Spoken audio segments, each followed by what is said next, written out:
going on? This is Dylan with Dylan Talks Tone, and today we're going to address a question that I get all the time. What is the difference between a Stratocaster pickup and a Telecaster pickup? When you look at them, so let's just look at a couple. Here we have a Telecaster bridge pickup and a Stratocaster pickup, and they look pretty close. Like when you look at them, the dimensions are fairly close. The height is a little different. You could wind them exactly the same. You could put so many thousand winds on the Stratocaster pickup, so many thousand winds on the Telecaster pickup. You could actually make them pretty close to the same.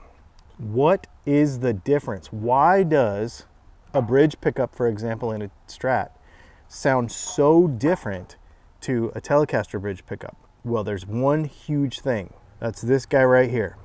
This is a steel base plate that goes on the bottom of your Telecaster bridge pickup. Goes just like that. On some of these less expensive ones, there are going to be various ways around it. They're going to do things to try to make it sound sort of like a Tele pickup, but it's not going to be the same.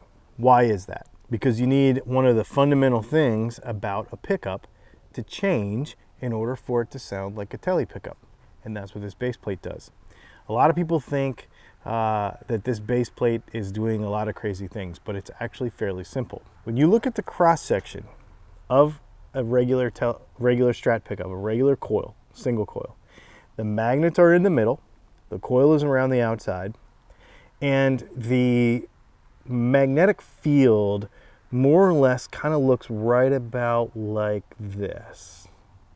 Okay, so it makes kind of an hourglassy shape sort of around this whole thing. And that magnetic field, more accurately what happens within that magnetic field is this coil resides there, and as that magnetic field jiggles like a bowl of jello, if you didn't watch our last video, you won't know what I'm talking about, then it'll excite the voltage inside the coil. But here's what happens. When you take a bridge pickup from a Telecaster, see how it's got that much wider base plate on it?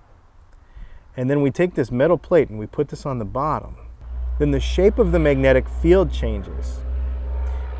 And that changes where in this coil the intensity of the voltages are made. That's kind of a weird way to say it. So very close to the magnets is going to have a certain amount of inductance, and out towards the edge of the coil, out here on the surface, is going to be different.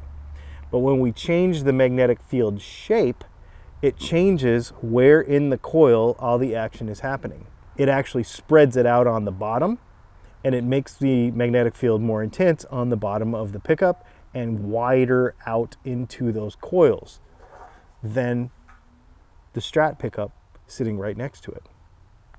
And so therefore, the inductance is different, therefore the tone is different. It's not twangy because it's metal, it's not twangy because blah, you know. And here's the other thing, is a lot of people are going to try to tell you that it's a copper base plate, but it's not. On some of the older Fenders, a lot of the older Fenders, it's copper plated steel. Now that leads us to one little other unique thing about this, and that is at the bottom of the pickup, this wire will then be soldered to this base plate. And this wire is the ground for this pickup. It becomes the ground of the pickup because it's soldered to the base plate, and these screws are then connected to the bridge, and then the bridge is connected to the shin bone, is connected to the strings. Through this wire being soldered to this base plate, and this base plate being connected to these screws, and these screws being connected to the bridge, and the bridge being connected to the strings, that's how you have your string ground. And a lot of people will run an extra ground to the bridge itself. It's not really necessary on this type of setup, but I always do it anyway, because if you change out your pickup types or if you do something different, then you lose that string ground. So I actually, when we build custom guitars from scratch, I put a separate string ground. Because let's say you were going to go put a humbucker in there and it was grounded differently, then you'd lose your string ground. So just a couple of little facts surrounding this whole thing. Now, don't go jumping in the comments, I thought you were going to play it so we could hear the difference. You know what the difference is between a Strat pickup and a Tele pickup. Go play a Strat, go play a Tele. Go listen to a Strat, go listen to a Tele. You'll know the difference.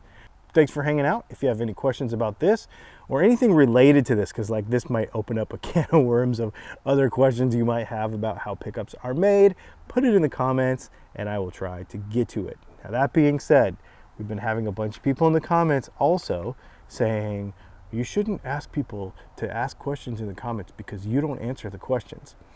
Well, here's how it works. I put the answers to the questions in upcoming videos. So if you don't directly get an answer to your question in the comments is because I put it in a video. That means you need to subscribe. So that's how that works. I don't just go in there and answer random questions all day long. I would never have the time because we have thousands of views every day and it wouldn't really work. So that's why this was a comment. This is a question comment thing like a couple days ago. The video that came out last Monday was the result of a question in the comments. So I'm trying to get to them as fast as I can. Thanks for hanging out and we'll see you soon.